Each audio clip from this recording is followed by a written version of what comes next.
don't answer some of these types of questions, your audience is either going to be a little confused about what's actually happening or unfulfilled because, like, well, what happened to this? So these are some really important things that your agent is going to be asking you because it's trying to draw out the good ideas. One of the nice perks that comes with working with an agent like this is it's going to remember what you said.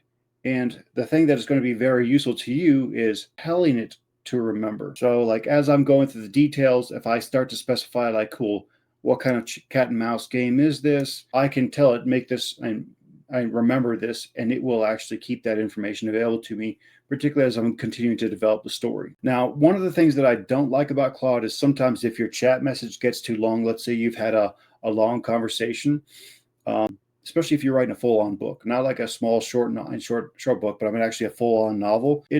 Claude can only handle so much chat back and forth, particularly if you're coding. So when you're doing websites, you're probably gonna have to have several different chats for websites.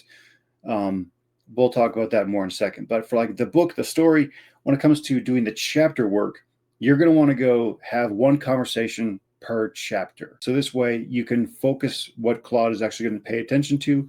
And likewise, as you develop the characters, as you develop the overall story, you're going to want to update those core files that the Claude project is going to reference. This way you can have a solid amount of continuity, and that'll minimize your editing later on because your project will have a common voice, a common reference, and a common set of understanding from the rules that you're creating based off the characters, how things behave, where things are located, what time frame, the timelines.